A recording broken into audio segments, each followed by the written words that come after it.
di podcast Prodi Administrasi Rumah Sakit.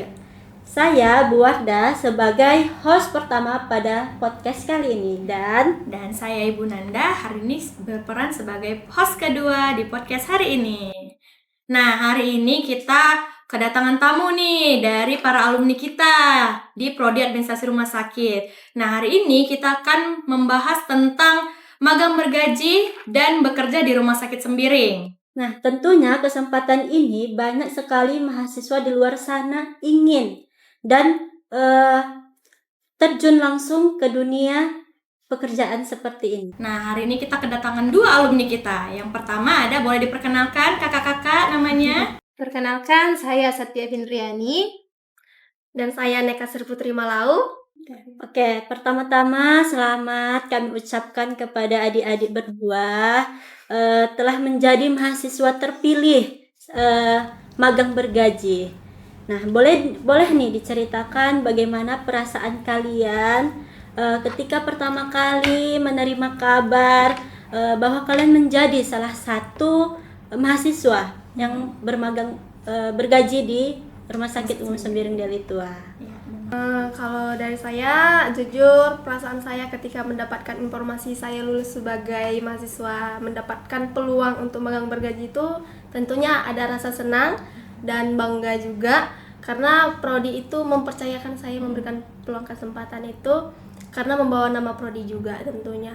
Dan yang kedua itu tentunya menjadi hal yang dapat saya banggakan ke keluarga saya, terutama kedua orang tua saya ya.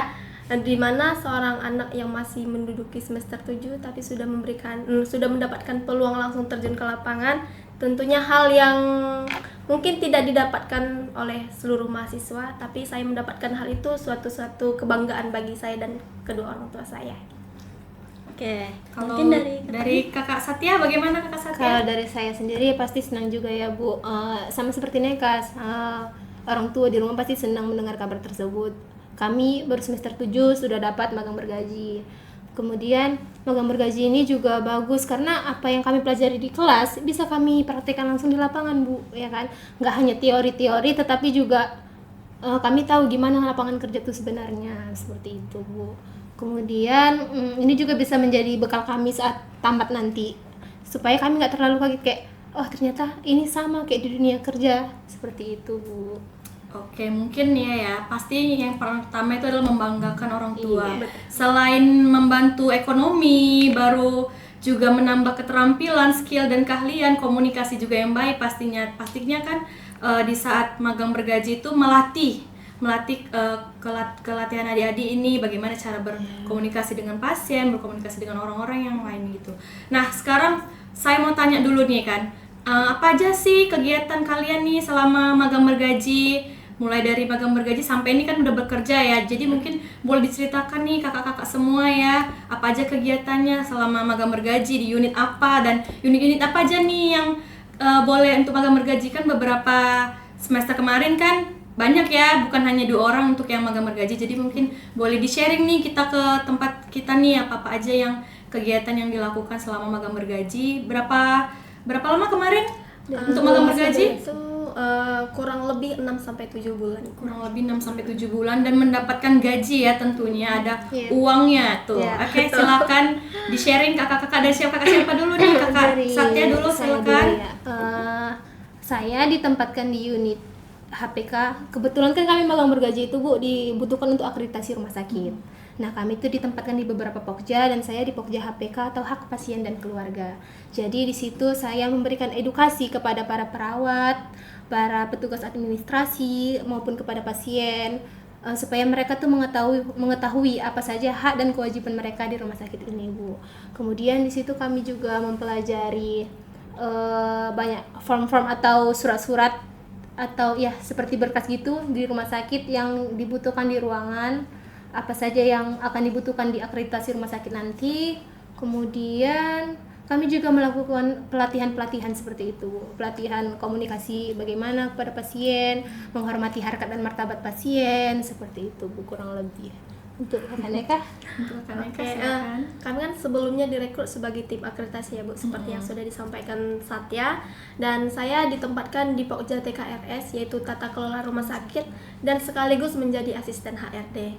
Dimana ketika masuk ke dunia kerja itu, walaupun berstatus magang, tentunya walaupun di awalnya sudah dibuat di Pokja nih, kita tetap situasional menghadapi pekerjaan. Apa yang disuruh atasan kita lakukan selagi kita masih mampu gitu ya Bu. Nah, untuk tata kelola rumah sakit ini, yaitu TKRS, itu persiapan dokumen untuk akreditasi, di mana kalau TKRS ini lebih berfokus pada manajemen, Bu. Yaitu salah satunya terkait SK Direktur, yaitu sebagai ranah saya Pokja TKRS. Dan yang kedua, karena situasional di unit SDM, saya juga situasional untuk bagian merekrut pegawai gitu. Oke, setiap pengalaman baru pasti memiliki tantangan ya Kak ya. Betul Nah, sekali. mungkin dari cerita kakak-kakak tadi, apa sih tantangan yang kakak jalani atau yang kakak hadapi pertama kali atau beradaptasi, mulai dari manajemen waktu juga atau lainnya? Boleh diceritakan Kak? Mungkin tantangannya dari magang bergaji pada saat kuliah ya, skripsian ya, sampai ke tantangan sekarang yang sudah bekerja sebagai pegawai di rumah sakit sendiri tentunya. Oke, silakan kakak-kakak boleh di-sharing ceritanya. Baik, terima kasih. Kalau jujur dari prodi ARS ini kan sudah dari dulu, dari semester 2 kalau tidak salah, kami sudah dibekali untuk praktek ke lapangan ya Bu. Iya, betul. Dan kebetulan kami direkrut kemarin di semester 7, berbarengan dengan kami masih magang di rumah sakit Haji Adam Malik. Dan di situ kami juga direkrut menjadi magang bergaji di Rumah Sakit Umum Sembiring. Nah, di situ mungkin tantangannya itu manage waktu antara tugas-tugas kuliah dengan tugas-tugas pekerjaan, tanggung jawab. Soalnya kan udah beda ya Bu. Tanggung jawab dari pendidikan dengan tanggung jawab di pekerjaan itu tanggung jawabnya lebih besar di pekerjaan, karena dengan dibarengi sudah mendapatkan upah, kita juga harus menumpahkan memberikan, iya betul, sebagai kita menunjukkan bagaimana kita memberikan loyalitas ke perusahaan tersebut. Mungkin tantangan itu hanya di manage waktu.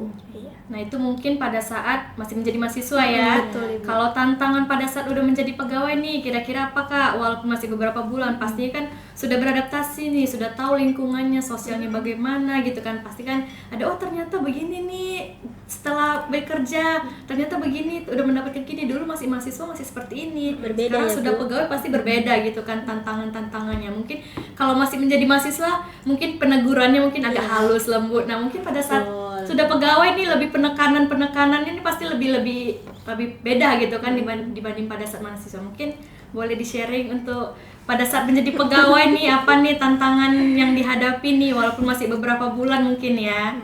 Oke, silakan coba di-sharing. sebenarnya tantangan setelah bekerja itu nggak terlalu kontras sama sewaktu magang biasa ya Bu, karena ya untungnya kan sewaktu kami magang juga HRD kami mengerti Bu, kayak kami mau bimbingan, oh iya boleh, kami mau skripsian, oh iya boleh, seperti itu Bu. Jadi sewaktu kerja pun tantangannya ya nggak terlalu gimana-gimana Bu. Maksudnya kayak pegawainya juga baik-baik semua, diajak komunikasi pun bagus komunikasinya Masih Bu, oke. masih oke. HRD juga sama kami tuh care. Jadi tantangannya ya nggak gimana-gimana juga kan. Selagi kami masih memberikan alasan yang konkret dapat diterima, HRD tidak pernah menghalangi kami dalam mengerjakan tugas-tugas dari kuliah, gitu, termasuk di bagian skripsi kemarin. Kalau bekerja memang juga nggak ada terlalu mungkin tantangannya. Mungkin lebih ke tanggung jawab aja sih Bu, karena kan sudah pegawai. Nih job desk kamu ini nih, kamu yang menanggung jawabin ini gitu. Hanya sekedar itu saja sih Bu. Oke, berarti mungkin tidak ada tantangan yang signifikan ya pada saat magang bergaji sebagai mahasiswa dan sekarang sebagai pegawai gitu kan, tidak ada perbedaannya. Karena yang penting mungkin tupoksi atau pekerjaan kalian sudah dikerjakan dengan semaksimal mungkin dan profesional gitu ya kan, jadi tidak ada tantangannya. Oke, mungkin tadi dari tantangan ya kan, mungkin ini kalian kan sudah sebagai alumni ya, sudah sebagai alumni mungkin bisa dikasih motivasi atau harapan lah untuk adik-adiknya bagaimana ketika kalian sudah dapat magang bergaji di prodi administrasi rumah sakit ini tentunya ya kan, mungkin kalian bisa memberikan motivasi terhadap adik-adiknya apa nih kira-kira untuk kesan adik-adiknya yang sekarang masih di kuliah, nantinya kan pasti akan ke semester 7 dan mana tahu mungkin bisa magang bergaji juga seperti kakak-kakaknya ini. Mungkin saran dan tipsnya lah kira-kira nih apa nih pemberian untuk motivasi dari adik-adik tingkatnya. Oke, coba silakan kakak-kakaknya. Oke, mungkin kalau dari saya untuk memberikan motivasi, ini jawaban jujur saya ya. Saya pertama-tama itu bangga dengan prodi administrasi rumah sakit. Kenapa? Nggak salah pilih jurusan ya? Tidak. Kenapa? Gitu. Karena kita sebagai lulusan sarjana sebenarnya kan Bu, bukan diploma. Sebenarnya kan lebih spesifik di teori. Tapi di program studi administrasi rumah sakit memberikan peluang untuk terjun ke lapangan. Jadi kita dibekali dari teori dan lapangan juga. Ketika kami mendapatkan tawaran ataupun nanti terjun ke dunia kerja, kita tidak ambigu dengan lingkungan kerja gitu, terutama di ranah kesehatan atau rumah sakit gitu. Jadi buat saya dari segi fasilitas juga prodi administrasi sangat care ya, apalagi akhir-akhir ini juga sudah diupdate gitu, diterima masukan kritik saran dari mahasiswa, itu suatu kepuasan bagi kami seorang alumni ataupun untuk adik-adik yang masih berkuliah gitu. Oke, kalau dari kakak Satya bagaimana? Kalau dari kakak tipsnya supaya ibaratnya bisa dapat magang bergaji, pasti aktif ya. Iya betul. Supaya dikenal dosen. Jadi dosen itu tanda. Maksudnya aktifnya juga ya memang aktif di akademik gitu ya kan. Jangan aktif karena bandel ya, jangan aktif karena sering bolos, karena ya. Jadi kalau misalnya tanya dosen ya dijawab. Usahakan di kelas itu rajin bertanya. Seperti itu kan Neka? Dan mungkin ngambil bagian di ini juga ya, organisasi administrasi rumah sakit atau Imarsida gitu. Imarsida. Terus mungkin dari harapannya untuk kedepannya bagaimana Kak? Ya, harapannya banyak harapannya ya. sih Khususnya masih untuk banyak. prodi administrasi rumah sakit ya. Iya. Harapan dan kesannya lah kalian sebagai alumni untuk kedepannya bagaimana untuk prodi administrasi rumah sakit ini? Mungkin terkhusus untuk di daerah Sumatera Utara ya Bu, untuk prodi administrasi rumah sakit kan belum terlalu banyak nih ya Bu ya. Mungkin buat adik-adik di luar sana yang masih bertanya, sebenarnya ini prodi administrasi rumah sakit ini apa nih? Ranah kerjanya kemana? Lingkungannya kemana? Apa nanti cuma sebagai admin di rumah sakit atau petugas pendaftaran gitu? Sebenarnya di sini kami menjelaskan bahwasannya lulusan administrasi rumah sakit itu tidak hanya sebagai pendaftaran di rumah sakit, karena kita bisa menempati di manajemen juga, karena kategori jurusan umum juga ya. Di BPJS Kesehatan, kantor BPJS bisa, dinas kesehatan bisa, walaupun mengikuti tes-tes atau seleksi-seleksi yang berbeda gitu. Tapi untuk lowongan kerja itu sangat luas gitu. Jadi bisa di mana aja ya, fleksibel gitu, karena kita seorang administrator gitu. Iya, Nah, betul. itu tadi dari kakak-kakak ya, mungkin ada harapan. Terus untuk adik-adiknya mungkin bisa menjadi panutan lah nih kakak-kakaknya yang sudah magang bergaji di semester 7 dan semester 8 gitu, dan sekarang sudah menjadi pegawai tetap di rumah sakit Sembiring gitu kan. Oke, mungkin segitu aja ya bincang-bincang kita hari ini. Terima kasih kepada para alumni yang sudah menyempatkan waktunya di sela-sela kesibukan bekerjanya ya. Terima kasih kepada Kakak Satya Findriani dan Kakak Neka Putri Malau. Semoga pengalaman ini bermanfaat untuk adik-adik tingkatnya nanti. Semoga termotivasi untuk adik-adik tingkatnya dalam hal perkuliahan, menjalani kegiatan selama perkuliahan juga, sampai ke nanti magang dan dinas di rumah sakit. Baik, kami juga mengucapkan terima kasih kepada Rumah Sakit Umum Sembiring Deli Tua yang telah memberikan kepercayaan kepada program studi administrasi rumah sakit untuk berkembang pada program magang ini. Jadi saya Bu Wardah dan Saya Ibu Nanda dan para alumni, kami izin undur diri untuk podcast hari ini. Terima kasih dan sampai jumpa kembali.